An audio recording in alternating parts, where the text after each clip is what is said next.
Bonjour à toutes et à tous, je m'appelle Véronique Lévy et je suis la directrice du Spa des Capucins à Montauban.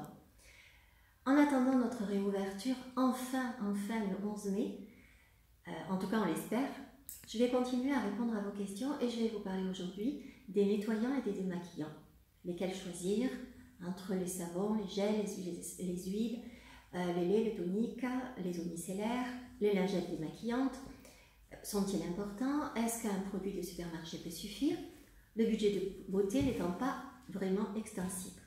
La réponse est oui. Les démaquillants et nettoyants sont très importants puisqu'ils seront le premier geste soin de notre peau. Alors lesquels choisir? D'abord pour le visage.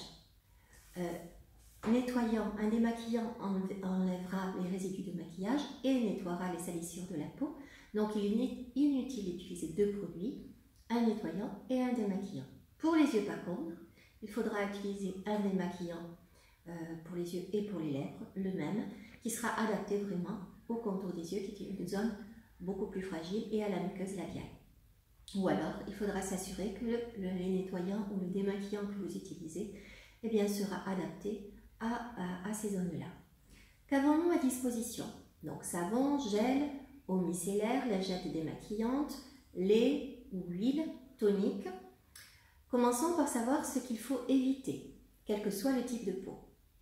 D'abord les savons. N'oubliez pas que les pains de savon, donc les savons en pain, contiennent soit de la soude, soit de la potasse, donc sont plus caustiques, vont déséquilibrer le pH de la peau, enlever tout le film hydrolipidique, même s'ils sont surgras, et donc il vaudra mieux les éviter puisque film hydrolipidique et pH vont maintenir la bonne santé de votre peau et son équilibre.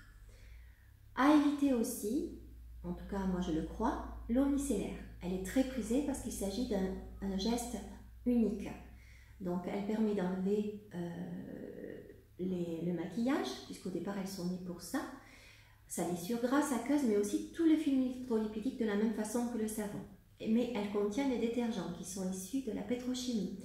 Et elle va contenir aussi des tensioactifs très irritants. Donc la peau devient sèche, tiraille, malgré l'application d'une crème par la suite. Au niveau du contour des yeux, attention, ça va vraiment irriter et fragiliser cette zone-là.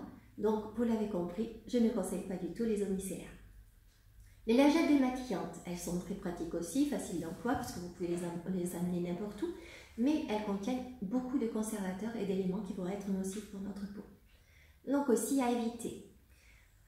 Maintenant, parlons de ce qui va vous correspondre davantage. Donc, pour les personnes qui adorent le contact de l'eau, qui ne peuvent pas s'en passer, et de la sensation de savonnage aussi, parce qu'elles ont l'impression sinon de ne pas être propres, on peut utiliser des savons liquides.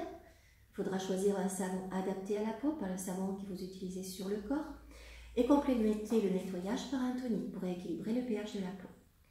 Le gel nettoyant, moi je préférerais, puisque dans les gels nettoyants, vous avez non seulement la possibilité d'avoir cet aspect de nettoyage comme avec un savon, mais en plus vous avez des éléments, des actifs qui vont être traitants. Donc le gel nettoyant est déjà un soin par rapport au savon.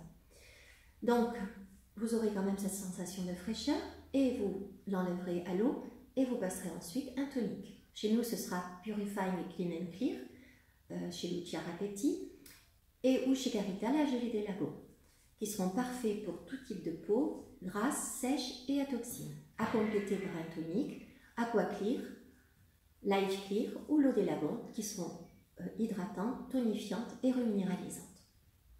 Pour les peaux qui ne supportent pas le contact de l'eau, les peaux sèches et les peaux déshydratées, mieux vaudra choisir un lait ou une huile sèche, plus un tonique. On émulsionne le lait ou l'huile avec les doigts ou on le passe au coton sans frotter, attention de ne pas irriter. On l'enlève avec le tonique et qui finit le nettoyage et rétablit le pH de l'épiderme, permettant une meilleure pénétration des actifs que vous passerez ensuite. Aqua Clean et Aqua Clear, Life Clean et Life Clear, gelée des lagons et eau des lagons permettront de vraiment hydrater, tonifier votre visage et de restaurer une peau qui sera lumineuse et rosée. Donc chez Lucia Rapetti, chez Carita, par contre bien sûr, toujours de la même façon, si vous avez des produits chez vous qui correspondent, vous pouvez les utiliser. Donc vous l'avez bien compris, attention au choix de vos nettoyants et utilisez-les tous les jours, matin et soir. Surtout ne jamais se coucher en n'étant pas démaquillé, même si c'est 3 ou 4 heures du matin. Le soir, commencez par se démaquiller les yeux, puis se démaquiller le visage, lait plus tonique ou gel plus tonique, puis passer aux produits habituels. Le matin, vous pouvez n'utiliser que le tonique. Je reste à votre disposition pour tout renseignement et si vous désirez me poser des questions, acheter des produits, vous pouvez le faire via le site du SPA, spadescapucins.fr ou me téléphoner 05 63 20 10 22. Ma phrase du jour est de Marc Aurèle. En te levant le matin, rappelle-toi combien précieux est le privilège de vivre, de respirer et d'être heureux.